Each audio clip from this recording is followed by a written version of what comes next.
ఇంకా అవతలగానే ఉండాలి కదా. ఏం చెప్పు కూర్చో ఇక్కడ.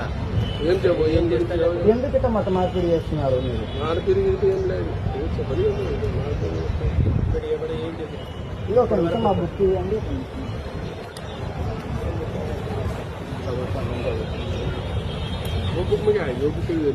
वो मेरी किताब पर्सनल अभी हमारी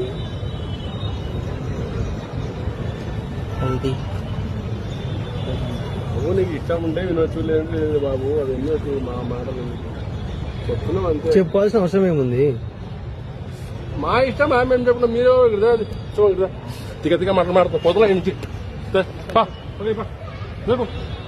నకలు చేస్తున్నా దిమాకి బాగా ఏం చెప్తున్నావు మనం? ఏం చెప్తున్నాడా? మా ఇష్టం చెప్తాం. ఇండియాలో చెప్పేది చెప్తాం అంతే. ఇండియా కదా, ఇండియా కదా, ఇండియా. ఏం చేస్తావు? భారత్ మాతకు జయను. ఏం చేస్తావు? భారత్ మాతకు జయను. పోరా పో ఇంటికి పో. భారత్ మాతకు జయను. ఇండియాలో ఉన్నావు అనుమతి అంటామా? నీకు ఎందుకు? నీకు నువ్వు ఎవరు చెప్పని వచ్చి ఎవరు చెప్పు నువ్వు పక్కకి పా. డ్రామా చేస్తావు వచ్చి బాగా మాడుతున్నావు వాళ్ళపా. ఏం జరుగు మీదే స్థలము చెప్పి చెప్పుకుంటామా? నీకు ఎవరు మాడుతావు? ఏమవసరం అంటున్నా? మాది మేము చెప్పుకుంటామా? నీకేమో నీకేం కడుపు నొప్పి చెప్పు. నీకు నాకేం కడుపు నొప్పి కాదు, మీ వల్ల చెప్పుకోండి. అందరికి చెప్తాము. ఎందుకు చెప్తారు? మా ఇష్టం అది. ఇష్టం అంటే నీట్లో చూసుకోండి. నువ్వు ఎవరు చెప్పరికి వచ్చి నువ్వు ఎవరు రుబాబు ఏం చెప్పు? మత మార్పిడి చేయకూడదు. ఎవరికి చేస్తాను మతం మార్పిచ్చో చికెట్గా మాట్లాడుతావు రుబాబు వచ్చి మనుషులకి. అది మేము చెప్పుకుని వచ్చినాం అంతే. ఇష్టం ఉంటే నేను లేదు వెళ్ళిపో అంతే. ఇదేమా వచ్చి రుబాబు మా మీద ఏమో తినిపిస్తున్నావు, మాకేమన్నా ఇస్తున్నావా?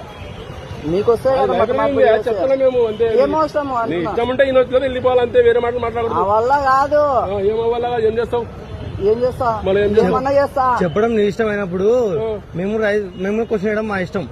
ఏం క్వశ్చన్? సరే ఏం క్వశ్చన్? జై భారత్ మాతకి జయం. సరే చెప్తాం. ఏం చెప్తాం? చెప్తాను చెప్పు. నోట్ల నుంచి అను ఇంట తన్ను చూద్దాము. తన్ని ఊర్లో ఉంటావేమో చూద్దాము. తన్ని ఊర్లో ఉంటావు లేదో చూద్దాము. ఏం చేస్తావు? ఏం చేయను. నువ్వే పోబాబు. నీ